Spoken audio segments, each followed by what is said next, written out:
it's Melissa and Greg. We're here at Peace Coffee. It's on Minnehaha Avenue and 33rd Street. It's a new place, and it is a great place. It could really work for a group together here, too. These are the people that roast their coffee and they deliver it around the city on bikes? Yeah, brave. So, thank you for watching this. The fact that you're watching it means you're getting ready for your group.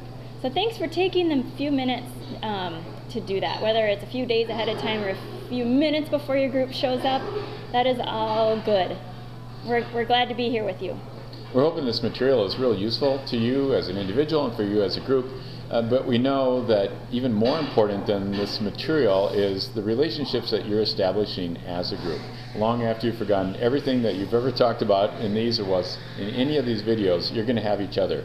So enjoy that and celebrate that and be a group together. Yeah, really take advantage of that. And two things that you can do that we started to talk about, but you really need to start planning, are fun and service. Oh, shucks. Yeah, fun and service.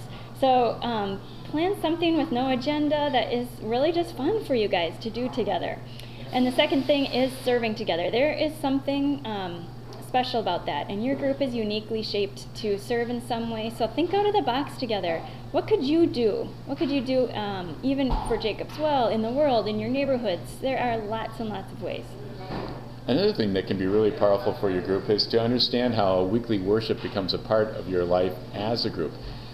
Maybe it's something you haven't been practicing too much, or other people in your group, or maybe there are people in your group that aren't members of Jacob's Well, aren't part of our community. And it could be a great thing for you to find how what you do on Sunday morning supports what you're doing as a group. I know worship is a lot more than just Sunday mornings. It's our relationship with God in all of its totality. But there's something really powerful that happens when we all come together at one time saying that we need God to be at the center of our lives and the center of our relationships. And God uses that. So it might be a fun thing for you to all decide that you're going to meet someday at Jacob's Well and you're going to sit together. See how that goes and see what it adds to your group's life together. Yeah. There might even be someone in your group that is involved with setup or teardown, and that is worship too. Mm-hmm. So invite people in your group to join them the next time they're helping out, and that would be so fun to do together. And it's another way to dive into that community that gathers with God at its center on Sundays. So back to the content for this week. We are continuing this conversation that's really about being proactive in our relationships, and it actually grows out of some work that Stephen Covey did. And if you think back to the first three things we've talked about, that we all get off course and we can always get back on course again and again, there's hope. And we've talked about the importance of having a vision, a destination in mind for your relationship so that you can put those pieces together. And then we've talked about those doors that we go through and how we need to choose who we want to be for those people in our lives.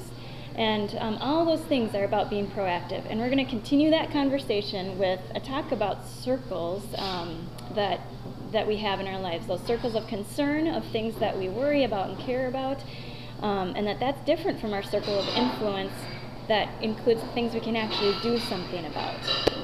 I think in our relationships we spend way too much time and energy worrying about things that we really can't do anything about, and that not only leaves us discouraged and frustrated and hopeless, but it also undermines our ability to have influence in the places that we can.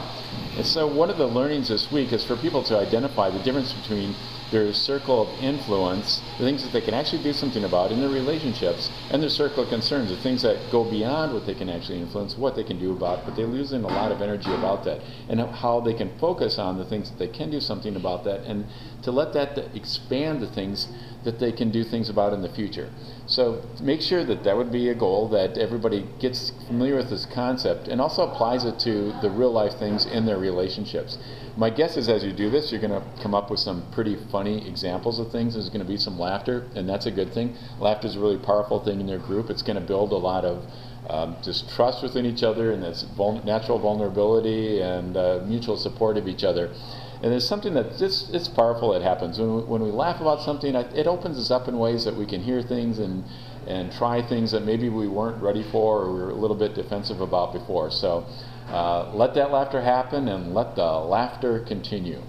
Well, right now what we want to do, though, is take you away to one of our groups and hear what is happening with them.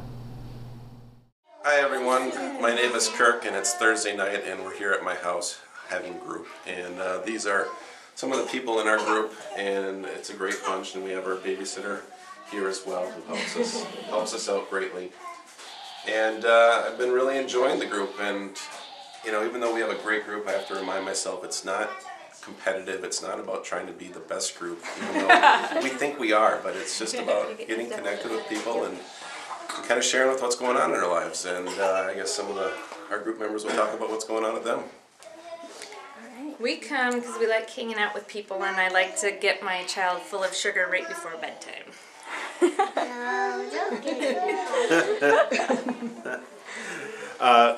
We just like to come so we can talk with other parents and get to hear that we're not the only ones that have all the fun. Awesome. We just like to share experiences and connect with people and sing songs. All right. How's it going for you, Anne? Good. I like meeting new families, and I love holding babies and playing with little kids and toddlers. Awesome. And Torin likes to come and show off his boots. Don't forget that. Nice. Nice boots. Well, that's it from our group. We'll see you later, everybody. This really is good stuff that matters. So thank you again for the preparation that you're doing to get ready for your group. So if you can just do 3 things, I think it'll make a huge difference. The first thing is read through and think about these questions a little bit yourself. What are your responses to it? What are you authentically feeling and thinking about it? And number 2, just pace your time and plan to close on time and include that housekeeping stuff and conversations you need to have and the prayers. And the third thing, that if you really want to have a great group experience, you should try this. Try, if you haven't already, just think about every person in your group with God. Say a prayer for them. This will not only touch their lives in ways you might not even ever know about or could imagine, but it will open you up in some important ways too. So thanks for what you're doing for groups. It really is changing people's lives. It's an important part of Jacob's Well as a community, and that's something that God is doing in our midst. And we will be keeping you in our thoughts and prayers this week as well, and we'd love to hear from you. Have fun. See you next week.